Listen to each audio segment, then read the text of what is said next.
Puri ng tao. Yung mga ganyang sariling kaisipan. Mapa-broadcaster ka o kung ano man, basta ganyan kayong mag-isip. Pati vlogger, Sen, marami din ganyan. Pagka ganyan kayong mag-isip, talagang wala na akong magagawa sa inyo. Opo. Okay. Hindi naman kayo abogado kasi. Ang abogado kasi, bago magsalita, nag-iisip. Itong mga ito, nagsasalita, hindi nag-iisip. Ganyan yung mga yan. Bahay na yun ng broadcaster, hindi ako interviewin nun kahit anong mangyari. Ganun ho sa ba? nervyos niya siguro. yun ang tingin nyo, Sen. Kahit anong mangyari talagang hindi sila magtatangka na... Sinubukan ko nang magparating sa kanya na pakisabi mo nga sa kanya ako na interviewin naman niya ako. Yan. Kasi ang nakausap ko, isa sa pinakamatalik niyang kaibigan. Okay. Matalik na kaibigan kasi yung sasabihin ko na ang totoo, sangayon doon sa kaibigan ko, tinulungan siya na yung anak niya ipagamot sa Taiwan. Kasi magkaibigan sila. Opo. Kaya sabi niya, peanut yan. Sabi niya, hindi pwedeng hindi niya ako Napagbigyan. mapagbigyan. Saka, sige. Try mo. Try mo ka. Pangiti-ngiti ako eh. Oo. Ako pagdating sa akin, tama ka ko nga.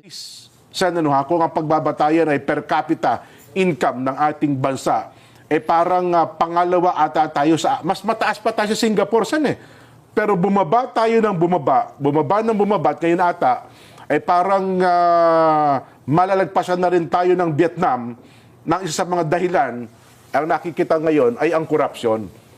Sen. Kung 1960s ang pinag-uusapan natin, dapat ikaw magsa-isa niyan, dapat nandiyan ka na Tao ka na nung 1960s, hindi ba? Nagliligawan po yung mga magulang ko ng mga Pero yun, Sen, sa napakataas na ng level natin, Di ba? Natatandaan ko sa historical books dyan, kasi Opo. nandun na ako ng 60s, pero siyempre bata pa tayo. Pero pagka binuksan mo yung mga librong pangkasaysayan, lalo na sa pang-ekonomikang pagsisiyasat, mga 60s kasi, pangalawa tayo kung pag-uusapan ay yung per capita GDP. Gross Domestic Product, yes. Halimbawa, pag pinaghati-hati mo yung kinita ng isang bansa sa loob ng isang taon at i-divide mo sa kanyang mamamayan, pangalawa tayo sa pinakamataas. Yes. Isa yon sa pamantayan, isa yon sa sukatan na ginagamit ng ngayon, lalo na ngayon, ng mga nagpapautang sa mga bansang katulad natin, yung per capita GDP. Tama. Ngayon, maganda ang nauuna ang Japan Pangalawa tayo. 1960s ito. Mas mataas pa tayo sa Singapore ng mga time mataas na tayo. Yes. Kung pag-uusapan, Southeast Asia, tayo ang pinakamataas. Sa buong Asia, pangalawa tayo. Ang Japan ang pinakamataas ang GDP per capita. Ngayon, kung susuriin mo yan, sa pagdaan ng mga panahon, maawa ka Maawa ka. Talagang bumabagsak na Every 5 years, makikita mong bumabagsak. Tinalo tayo ng Singapore, tinalo tayo ng Thailand, tinalo tayo ng Malaysia, tinalo tayo ng Indonesia. Malapit-lapit na tayong talunin ng Vietnam at ang Cambodia, maaari na tayong lampasan. Paano nangyari ito? Pangalawa ka sa Asia. Dapat pataas tayo ng pataas, halip na pababa. Dapat sana pataas ka na ng pataas. Maganda na yung momentum mo. Isip-isipin mo, 60s agricultural country tayo noon, hindi pa tayo industrialized. Agricultural pa lang tayo, pero nakuha nating pumangalawa sa Asia. Ngayon, dahil nga sa katakot-takot na katiwalian, na corruption sa bansa natin, bakit hindi babagsak ang bansa mo? Corruption kaya, Sen, talaga ang dahilan kung bakit nagkaganon ang ating bansa natin? Isa sa pinakadahilan. Ganun po. Isipin mo, kapag kinurap mo ang pera ng bayan, dalawang bagay lang makikita mo riyan natalo ang mamamayan. Kasi yung serbisyo na para sa kanila, lalong-lalo na yung nasa panig ng mahihirap, nawawala lahat yon. Hindi na ibigay, na ipagkait po. Tama pagkatapos yung pera na dapat gugulin nga para sa kanila, kinurakot pa't dinala sa bulsa nila. Paano mabubuhay? Paano nga asenso ang isang bansa? Makikita mo, maski sa corruption index, pinakamahirap na bansa, pinakamataas ang corruption. Parang may may direct correlation ang tawag nila dyan. Pagka pinlat mo yan, halimbawa, Magpapanagpo, pag pinlat mo yan, ang talagang makikita mo yung correlation. Ayun. Sa statistics, madali yan. Opo. Gagamit sila ng dependent variables at saka independent variable. Ang independent variable, halimbawa, flood control, sabi niya. Makikita. Talagang tatama, sasakto talaga. Babagsak ang bansa mo talaga. Nako.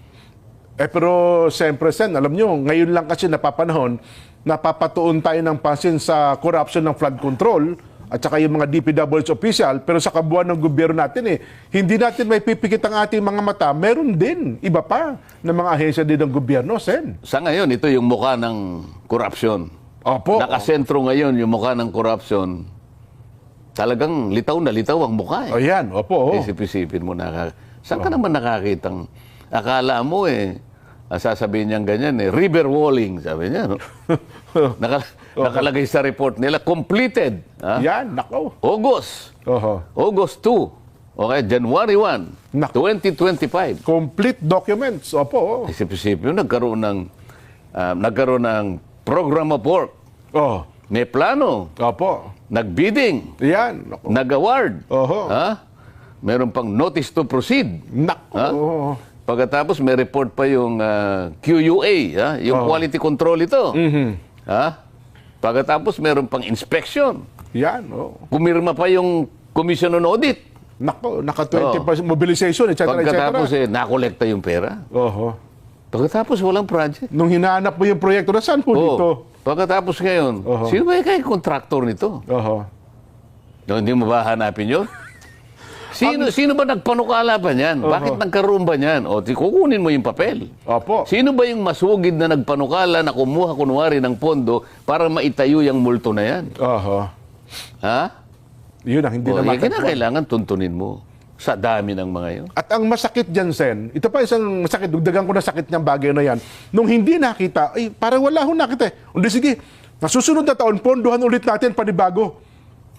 Kaya yung ang tawag ghost na nun, restated funding. Yun, hindi nga nakita nung una Dodoblihin pa Nakatatlong ulit na doble nga po, Sen Di ho ba? Kasi nga, sabi nila, Hindi nakita napalusutan natin Ayun. Ulitin nga natin. Perfectin natin. Na-perfectin, di ba? Opo. Ayan. Hanggang sa lumitaw ngayon. Sino bang mag-aakala naman na yung Blue Ribbon Committee, ibibigay nila sa akin? Nako, Ikaw, iniisip mo ba yung gano'n? Di ako, simula pa lamang, di pa simula ang election, Sen itinalaga ko na kayo dyan Ay, hindi, wala kang naniniwala na mananalo ako. Hindi, nakita mo. Sila po yun. Sila po. Nakita mo ba yung isang, anong tawag doon? Broadcaster ba yun na babae? Ay, Nakakaawa yung broadcaster na yun Totoo. Hanggang ngayon po, mukhang hindi pa niya matanggap sa kanyang sarili. At meron pa siyang kapares na kanyang pananaw din, Sen. Yung si Boy DVD, yung nakuna ng fake DVD niya sa may Congressional Avenue na hanggang ngayon, bakit to? Sino ba yung Boy DVD? Kilala ho nila yan. Ang pangalan nata, Liamas. Tanong mo nga kay Saito kung alam niya. Ano ba sabi? Sinasabi niya, bakit daw parang selective kayo? Parang pinipili nyo lang? Bakit yun at yun lang daw atang na pagtutunan nyo ng pansin, Sen, ng Blue Ribbon Committee? Napanood mo, sinabi niya? Parang yun po ang yun po ang lumalabas, Sen. Ako, iniwasan ko na manood doon sa mga yun kasi wala namang magandang sinasabi sa inyo yun Bakit naman sinabing selective? Kasi nga ron daw po, parang ang dating doon sa kanyang sinasabi ay mga opisyalis lang daw po ng DPWH ang inyong tinitignan. Di parang yung broadcaster na babae. Yun, napanood ko yun Kaya nga magkasintono sila, Sen Kaya kung magsalita pa naman yun, akala mo tumatakbo, hindi mo maintindihan, di ba? Subukan mo tumatakbo ka, nagsasalita ka, humihingal ka. Pagka yun nagtatanong, humihingal Kakapusin ka ng hininga nun, Sen. Kapag ako'y nakikinig doon, ako ang napapagod Nakikinig lang ako, pagod na pagod ako Kaya ayaw kong pakinggan yun ganun mo ba? Ang sabi niya, ay bakit Bakit ang DPWH lang? Oho. Mariusip ng mga tao ito, sabi ko. Nag-umpisa pa lang ako din. Unang hearing niyo pa nga lang po, Sen, eh. Unang hearing pa lang ako. Oho. Alam ba niya kung gaano kalawak? Alam ba niya kung gaano kalawak ang multong kinakaharap ng ating bansa?